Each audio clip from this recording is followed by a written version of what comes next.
तो दोस्तों आज के इस वीडियो में आप लोगों को बताऊंगा क्लास के बारे में। यहाँ पे जो R15 वर्जन 3 या वर्जन 4 R15 के अंदर यहाँ पे जो क्लास है इसमें स्लीपर क्लास दे दिया है। तो ये स्लीपर क्लास और नॉर्मल क्लास में क्या क्या अंतर है और क्या क्या डिफरेंसेस है आप लोगों को बताऊंगा, और नॉर्मल क्लास कैसे काम करता है और स्लीपर क्लास कैसे काम करता है आसान भाषा में आप लोगों को समझाने की कोशिश करूंगा। तो वीडियो अच्छा लगे तो यहाँ पे एंड तक जरूर दिखेगा। इस टॉपिक के ऊपर जानना चाहते हो तो बेसिकली स्लीपर क्लास क्या होता है और नॉर्मल क्लास क्या होता है, कैसे काम करता है, इसके ऊपर बात करेंगे। तो यहाँ पे देखिए, अगर सबसे पहला जो ऑप्शन है यहाँ पे स्लीपर क्लास के ऊपर बता देते। स्लीपर क्लास यहाँ पे सॉफ्ट रहता है। सबसे पहले का जो अंतर है यहाँ पे नॉर्मल क्लास और स्लीपर क्लास, जैसे ही आप प्रेशर क्रिएट करोगे क्लास के ऊपर तो ये बहुत ही सॉफ्ट रहता है। तो सॉफ्ट क्यों रहता है आप लोगों को मैं बताऊंगा। और यहाँ पे नॉर्मल क्लास जो भी है, जो भी बाइक्स के ऊपर यहाँ पे स्लीपर क्लास नहीं है, नॉर्मल क्लास है, तो इसको प्रेस करने से बहुत ही हार्ड महसूस होगा और बहुत ही हार्ड रहता है। तो ये सॉफ्ट क्यों है वो नॉर्मल क्लास हार्ड क्यों है ये भी पता चल जाएगा आप लोगों को, वीडियो एंड तक जरूर दिखेगा। तो सबसे पहले बात करते हैं ये जो क्लच है, क्लच किस बारे में काम करता है, तो इसके ऊपर बात करते हैं। बाद में आप लोगों को समझाऊंगा स्लीपर क्लास और यहाँ पे नॉर्मल क्लास के बारे में। तो दोस्तों यहाँ पे सबसे पहले आप लोगों को बताया था, क्लच जो है काम करता है बेसिकली पावर प्रोड्यूस करने के लिए। यहाँ पे इंजन का जो पावर है डायरेक्टली यहाँ पे रेयर व्हील यानी चेंज पकड़ तक नहीं पहुंचता है। यहाँ पे जैसे ही क्लच प्रेशर करता है उसके थ्रू यहाँ पे गियर के थ्रू यहाँ पे जैसे ही क्लच आप रिलीज कर देते हो प्रेशर क्रिएट हो जाता है। उसके बाद इंजन का जो पावर प्रोड्यूस करता है, घुमाने की जो कोशिश करता है, वो यहाँ पे गियर शिफ्ट के ऊपर जाता है।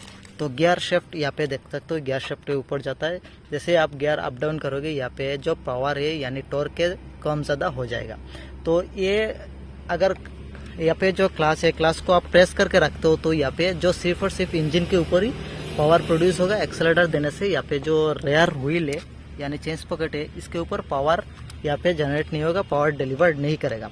जब क्या होता है यहाँ पे क्लच प्लेट के ऊपर और एक प्लेट होता है जो या मेटल प्लेट यहाँ पे क्लच प्लेट के ऊपर प्रेशर क्रिएट करता है और मेटल प्लेट घूमता है और क्लच प्लेट भी ऑलरेडी तो घूम रहा है। यहाँ पे जो प्रेस करके रखते हो तब ऑलरेडी घूमेगा, लेकिन यहाँ पे जब भी यहाँ पे रिलीज करोगे जो मेटल प्लेट है वो क्लच प्लेट के ऊपर यहाँ पे चिपक जाएगा और क्लच प्लेट मेटल प्लेट और क्लच प्लेट एक साथ घूमेगा। और इससे क्या होगा कि आपका जो चेंज पॉकेट या फिर रेयर टायर है इसके ऊपर पावर जनरेट होना स्टार्ट हो जाएगा।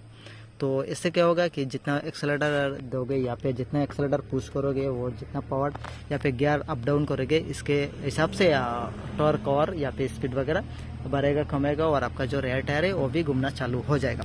तो अगर ये चीज़ आप समझ गया तो अभी बात करते हैं यहाँ पे क्लच प्लेट का जो एडवांटेज है, सॉरी यहाँ पे स्लीपर क्लास का जो एडवांटेज है और नॉर्मल क्लास का जो एडवांटेज है और डिसएडवांटेज दोनों के ऊपर बात कर लेते हैं। तो यहाँ पे देखिए, स्लीपर क्लास मतलब क्या होता है, जब भी आप प्रेस करके रखते हो तो यहाँ पे तो रिलीज होता है, लेकिन आप जैसे ही छोड़ देते हो वो भी जब प्रेस करते हो इतना ज़्यादा रिलीज नहीं होता है, चिपका रहता है, लेकिन ये स्लिप करता रहता है। तो इसके हिसाब से आपका जो व्हील है वो भी घूमता है। और यहाँ पे अचानक अगर यहाँ पे 70-80 स्पीड पे चला रहे हो और बिना क्लच यहाँ पे दबा के और आप एक्सेलेरेटर छोड़ देते हो, पावर यहाँ पे प्रोड्यूस करना बंद कर देते हो, तो यहाँ पे जो आपका क्लच प्लेट है और मेटल प्लेट है एक दूसरे के साथ चिपका रहता है, लेकिन ये स्लिपिंग होता रहता है। इससे क्या होता है, अचानक झटका नहीं महसूस होता है आपको। और नॉर्मल क्लास के ऊपर जैसा अगर क्लच चोरा है और अचानक आप पावर डिलीवर करना बंद कर देते हो या फिर डाउन कर देते हो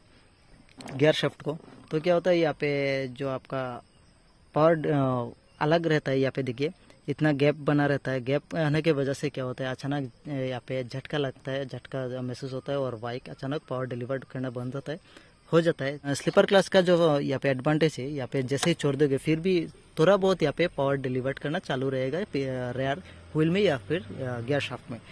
स्लिप कर करके थोड़ा बहुत यहाँ पे पावर डिलीवर्ड होता रहेगा। तो आपको एक बार देख लीजिएगा पीछे का जो टायर है यहाँ पे स्टैंड के ऊपर उठा के जैसे आप सेल्फ करोगे ऑटोमेटिकली यहाँ पे आपका जो रेयर टायर है वो घूमना स्टार्ट हो जाएगा। तो यहाँ पे अभी मैं नहीं देखा पा रहा हूँ, एक हाथ से वीडियो कर रहा हूँ, इसलिए आपको प्रेस करके रखना है और यहाँ पे सेल्फ कर देना है। और पीछे का टायर देख लीजिएगा ऑटोमेटिक, पीछे का टायर इस तरह उठा के देख लीजिएगा स्टैंड बाई, पीछे का टायर ऑटोमेटिकली घूमता रहेगा। क्योंकि दोस्तों यहाँ पे जो क्लच प्लेट और मेटल प्लेट एक दूसरे के साथ चिपका हुआ है और थोड़ा बहुत ज़्यादा प्रेशर क्रिएट नहीं है। जब छोड़ दोगे तब प्रेशर बनेगा और जब पकड़ लोगे तब भी पूरा अलग नहीं होगा, लेकिन टच में रहेगा और स्लिप करता रहेगा, इसलिए वो स्लीपर क्लास है। इसका जो एडवांटेज है आप लोगों को बताया, इसका एडवांटेज यही है, अचानक झटका महसूस नहीं होगा इतना ज़्यादा नॉर्मल क्लास के मुकाबले में, और अचानक गियर शिफ्टिंग आप कर लोगे या बिना दबा के इतना इफेक्ट नहीं आने वाला है। अगर नॉर्मल क्लास के ऊपर बिना क्लास दबा के यहाँ पे अप डाउन कर दे तो गियर, तो आपका जो इंजन के ऊपर क्रैंक शाफ्ट है वो यहाँ पे टूटने का चांसेस है बहुत ज़्यादा। यहाँ पे आपका जो खराब होने का चांस है, इंजन के अंदर जितना भी लगा हुआ है पार्ट्स वगैरह वो खराब होने का चांस है, गियर शाफ्ट का और क्रैंक शाफ्ट जो भी है वो टूटने का, बहुत खराब होने का चांसेस ज़्यादा हो जाता है। और अचानक एक्सीडेंट का यहाँ पे पावर डिलीवर बंद कर देता है। और देखिए 70-80 स्पीड में जब चला तो पीछे का जो टायर है वो घूमता रहेगा, और यहाँ पे अचानक पावर डिलीवर बंद करना कर देता तो यहाँ पे झटका महसूस क्यों होगा दोस्तों, यहाँ पे जो रेयर टायर है वो घूमता रहेगा और यहाँ पे पावर डिलीवर करना बंद हो जाएगा।